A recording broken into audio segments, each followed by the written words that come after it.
नमस्कार दर्शकों, अगर आपको मेरा यह वीडियो पसंद आए तो इसको लाइक, शेयर और सब्सक्राइब करना ना भूलें। मेरा यह चैनल यूट्यूब पर जितेंद्र शेखर के नाम से है और अधिक अपडेट के लिए आप मेरी वेबसाइट पर भी साइन अप कर सकते हैं। इस वीडियो में मैं आपको ईसीजी अथवा इलेक्ट्रोकार्डियोग्राफी के बारे में बताऊंगा। यह असामान्य हृदय ताल के निदान व प्रबंधन के लिए अत्यंत आवश्यक होती है। यह छाती में दर्द के कारण का निदान तथा मायोकार्डियल इंफार्क्शन के इलाज में थ्रोम्बोलाइसिस के सही इस्तेमाल में सहायता करती है। ईसीजी के पैटर्नों को पहचानकर उसकी व्याख्या करना एक अभ्यास का विषय है। कुछ नियम व तथ्यों को याद रखकर ईसीजी का विश्लेषण किया जा सकता है। यद्यपि हार्ट के 4 कक्ष होते हैं, लेकिन इलेक्ट्रिकल के नजरिए से 2 कक्ष ही माने जाते हैं, क्योंकि 2 अलिंद एक साथ व 2 निलय एक साथ संकुचित होते हैं। अब हम हार्ट के रेखांकित चित्र द्वारा उसके मुख्य मुख्य भागों के बारे में जानेंगे। हार्ट के दाहिने ऊपरी कक्ष में वेना केवल ओपनिंग के पास एक साइनोआर्टरियल नोड होती है तथा इसी कक्ष में एट्रियोवेंट्रिकुलर वाल्व के पास एट्रियोवेंट्रिकुलर नोड होती है, जिससे तंत्रिका का बंडल निकलता है, जिसको बंडल ऑफ हिज कहते हैं। यह बंडल दोनों वेंट्रिकल्स की दीवारों में दाईं व बाईं शाखा में बढ़ जाता है।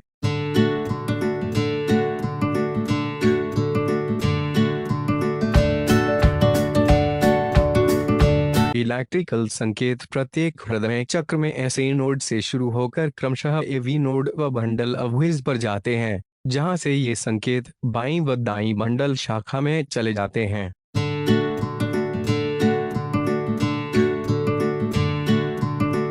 अब हम ईसीजी के आकार के बारे में जानेंगे। फिर से हृदय के रेखांकित चित्र पर चलते हैं। जैसे ही इलेक्ट्रिकल करंट ऐसे नोड पर आता है तो हृदय के एट्रिया की दीवारें डिपोलराइज्ड हो जाती हैं, जिससे ईसीजी में पी वेव का निर्माण होता है। चूंकि एट्रिया की मांसपेशियां कम होती हैं, इसलिए पी वेव छोटी होती है।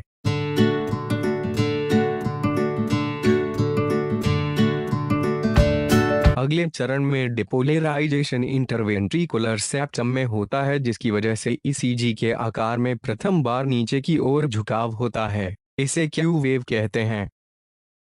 सेप्टम से डिपोलराइजेशन वेंट्रिकल की दीवार में चला जाता है, जिसकी वजह से आर वेव का निर्माण होता है। आर वेव वेंट्रिकुलर डिपोलराइजेशन को दर्शाती है। आर वेव का आगे चलकर नीचे की तरफ झुकाव इस वेव को दर्शाता है, जो कि लेट वेंट्रिकुलर डिपोलराइजेशन कहलाता है। वेंट्रिकल की मांसपेशियां जो कि संकुचित थी, पुनः अपनी पूर्वावस्था स्थिति में आ जाती है, जिसकी वजह से टी वेव बनती है। इसे हम वेंट्रिकुलर डिपोलराइजेशन कहते हैं। हार्ट में हो रहे विद्युतीय बदलावों को ईसीजी मशीन एक विशेष प्रकार के कागज की पट्टी पर रिकॉर्ड करती है, जिसको यह मशीन एक मानक दर से चलाती है। इस कागज की पट्टी पर अनेक मानक आकार के वर्गाकार खाने होते हैं। प्रत्येक बड़ा वर्ग 5 मिलीमीटर का होता है, जो 0.2 सेकंड्स को दर्शाता है। प्रत्येक बड़े खाने का एक छोटा खाना 1 मिलीमीटर का होता है, जो 0.04 सेकंड्स तथा 5 मिलीमीटर 0.2 सेकंड्स को दर्शाता है। इस प्रकार 5 बड़े खाने 1 सेकंड अथवा 300 प्रति मिनट को दर्शाते हैं।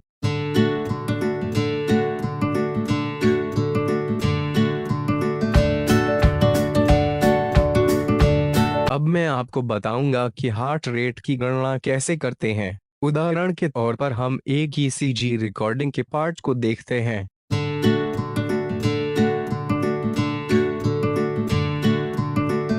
अगर हम 2 आर वेव के बीच आए बड़े खानों का 300 में तथा छोटे खानों का 1500 में भाग दिया जाए तो बीट्स पर मिनट में हार्ट रेट निकाल सकते हैं।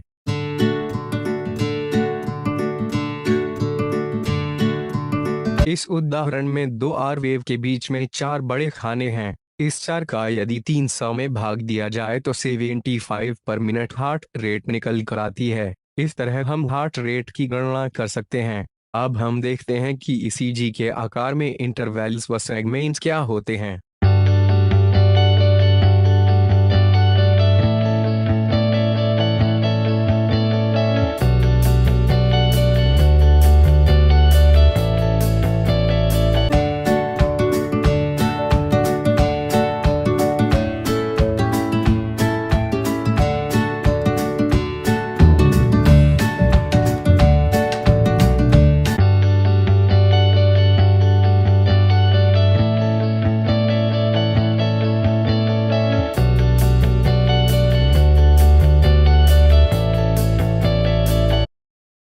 ईसीजी रिकॉर्डिंग के लिए 12 लीड्स का इस्तेमाल किया जाता है। अगर आप यह याद कर लें कि विभिन्न लीड्स हार्ट को किस दिशा से देखती हैं तो आपके लिए ईसीजी की व्याख्या करना आसान हो जाता है।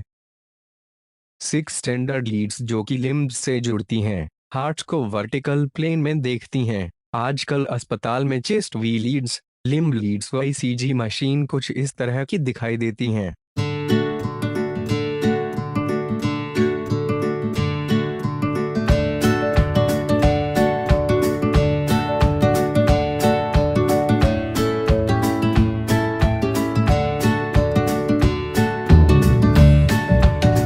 वर्टिकल प्लेन को समझाने के लिए मैं फिर से आपके सामने हार्ट का नामांकित रेखा चित्र बनाता हूं।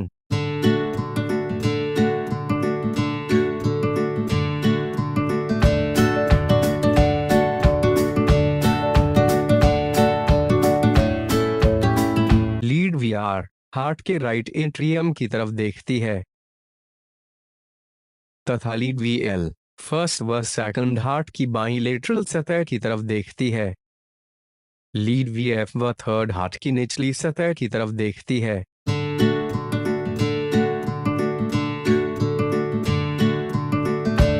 अब हम चेस्ट लीड प्लेसमेंट के बारे में देखते हैं। ये लीड्स कुल मिलाकर 6 होती हैं जो V1 से V6 तक होती हैं।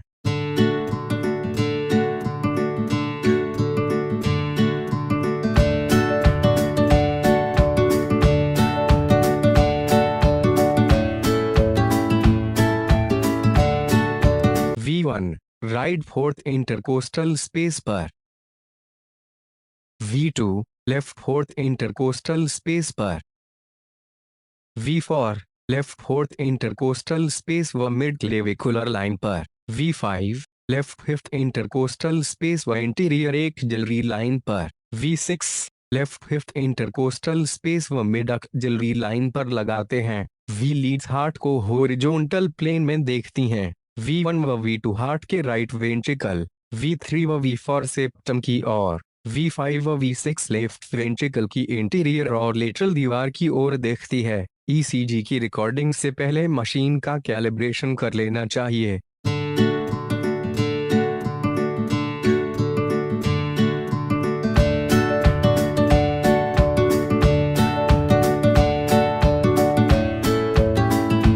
मिलीवोल्ट का मानक संकेत मिलने पर स्टाइलस को वर्टिकली 1 सेंटीमीटर या 2 बड़े खाने से ज्यादा नहीं हिलना चाहिए।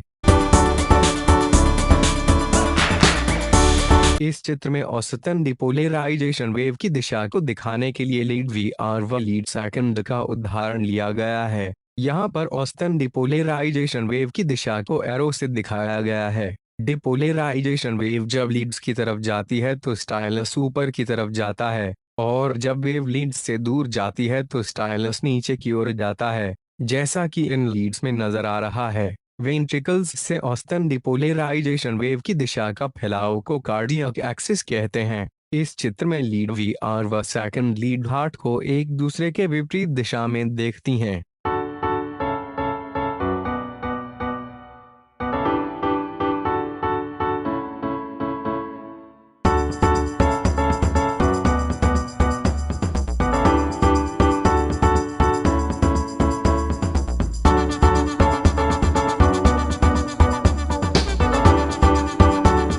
कार्डियक एक्सिस को हम डिग्री में भी नाप सकते हैं, हालांकि यह क्लिनिकली ज्यादा उपयोगी नहीं है। यह माने कि लीड फर्स्ट हार्ट को 0 डिग्री से देखती है, lead VL -30 degree, lead second +60 degree, lead VF +90 degree, third +120 degree, VR -150 से देखती हैं। -30 डिग्री से +90 डिग्री कार्डियक एक्सिस की नॉर्मल लिमिट होती है।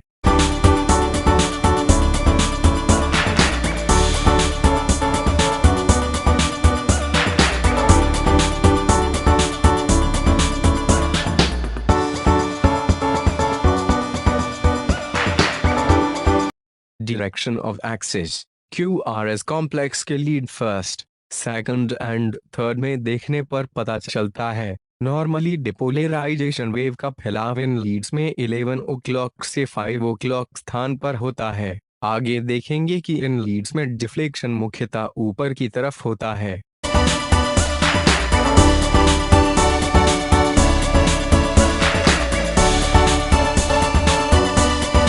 यदि राइट वेंट्रिकल हाइपरट्रोफी हो जाता है तो एक्सिस राइट साइड की तरफ घूम जाता है और डिफ्लेक्शन फर्स्ट लीड में नेगेटिव तथा थर्ड लीड में पॉजिटिव हो जाता है। इसे हम राइट एक्सिस डिविएशन कहते हैं। यह मुख्यतः पल्मोनरी व कॉन्जेनिटल हार्ट रोग में होता है।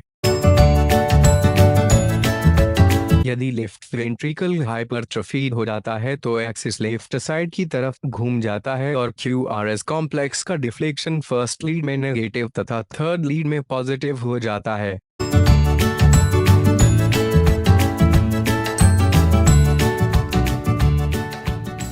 अब तक हम ईसीजी के बारे में आधारभूत बातें जान चुके हैं। ईसीजी की रिपोर्ट करने के लिए हमें निम्नलिखित क्रम को याद रखना चाहिए, जो इस प्रकार है।